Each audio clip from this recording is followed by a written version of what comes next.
Live delicious, 'cause Helena told you so. It's how we flow.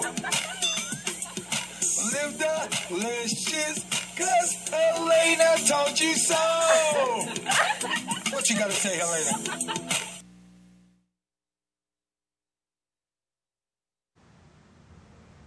Aloha! Welcome to a new episode of Living Delicious with Helena. Tonight, I have a special guest.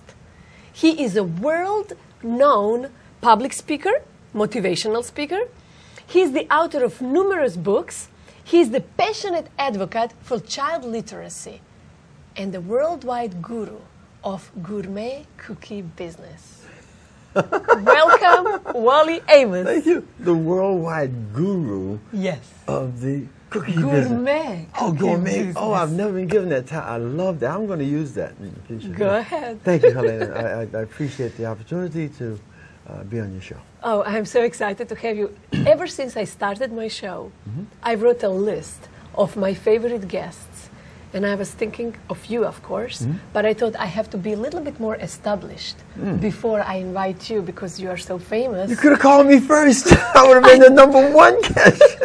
I thought you would not accept my offer. Are you kidding? I accept. You know, you are so famous, so I thought, no. Fame is overrated, so I'm just a guy. I'm just a guy who happens to sell cookies. But Well, the guy who sells cookies does so much for children, write books, speaks everywhere, and inspires people. Just reading titles of your books, I get all excited, Thank all you. joyful. Thank you. How Thank you. do you do that? Well, you know, first of all, I don't do it. It's done through me. Yes. It is the spirit within me. It is the God within me that does it. I mean, how do I speak? How does my heart function? How do my lungs enable me to breathe? I don't do that. So I allow whatever the power is that activates my hand and that have words come out of my mouth. I follow that guidance and that direction. And it's the same, I'll write articles for Costco magazines sometimes, you know, and sometimes I have no idea. It's like just a blank. And then something will happen, and I'll get in front of my computer, and I'll write a sentence or just one, and then everything else flows out. So how does that happen, see? So I can't take credit for that. I can take credit that I respond and that I listen and follow through. But I don't do that. I'm not the doer. I'm just the listener, the follower. We still everybody has only 24 hours. Yes. And when I look at what you did in your life, it seems like you have 48 hours a day. Well, look what God did in 6 days. So, I mean, what?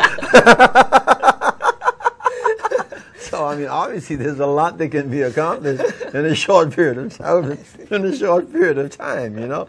But sometimes I overdo it. Sometimes I overextend myself. This past week, and especially this past weekend, I have been so overextended, and I've been at the Food and New Product Show, and yesterday I had to go in my car and take a nap because all of a sudden I just got so sleepy and so tired. So you know, sometimes, but then I rejuvenate and I come back, and so. But with that God energy and spirit that is within all of us, we can do miraculous things. We can do many things, but we have to know too that there are limits to everything, and everything in moderation. Yeah.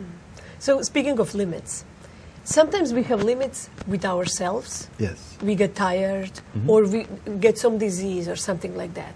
But sometimes we have limits imposed by others. Yes. And the Exactly. challenge that you have overcame with the cookies, that was incredible. I almost cannot believe myself when I'm reading your story.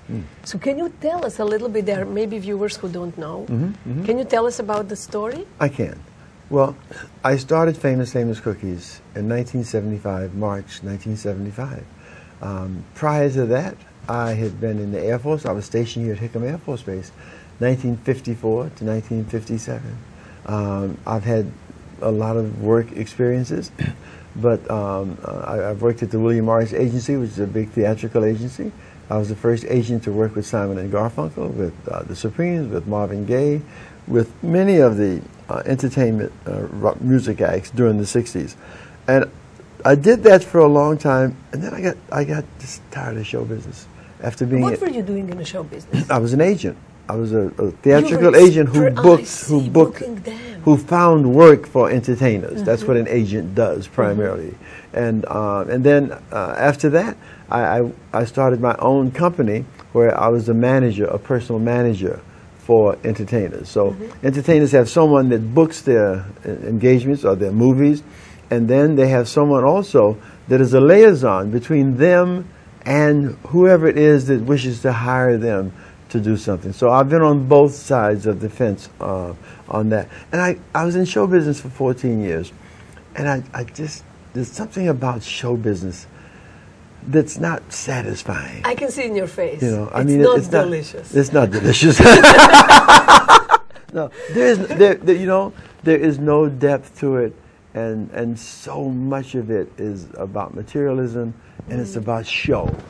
Not necessarily about the business, but it's about the show. It's this facade that everyone creates, and it's all about money. It's all about stuff.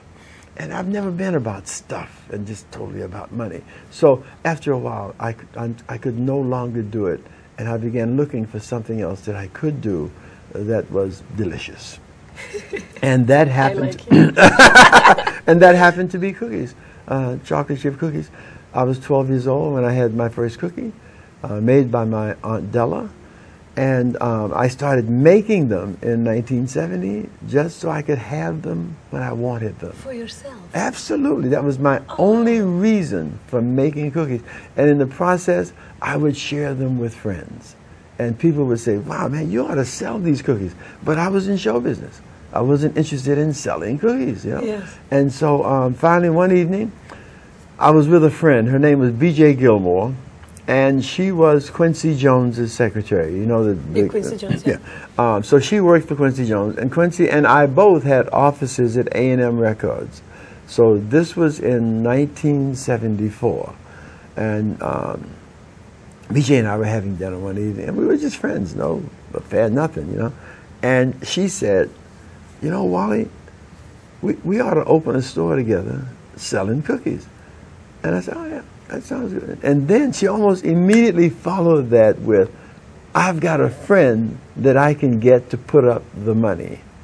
And that sounded real reasonable to me. And it was at that moment that I actually made the commitment to open one store selling cookies. And the very next morning, I went into the office, and I had no idea where to start because I had never started a commercial business, a retail business of any kind. Sure. But I knew one thing. You know, there's always one thing that comes to mind to do. And that's what you should do. Because, you know, where do you start? Well, you start at the beginning. You start wherever you are. Grow where you're planted. And so I went in the office the next morning, and I'd been giving it a lot of thought because I was very, very excited. And I said, BJ, call the health department and find out what are the requirements for opening a store selling chocolate chip cookies. Because I knew that if it were a food item, the health department is going to be right in the middle of it. You've got to get lots of clearances from the health department to sell food. And that was the very first thing I did. And then a series of things followed that. And 5 months later, I had a grand opening, March 10th, 1975, in Hollywood, California, 7181 Sunset Boulevard. And that building there's a big sign out front that says this is a historic site where Wally Amos founded the first famous Amos cookie store. So it was one thing after another, but it was making the commitment first. And then as I followed through on the commitment, developing even further this passion that I have for chocolate chip cookies, to promote them, to eat them, to sell them, you know. And then just everything else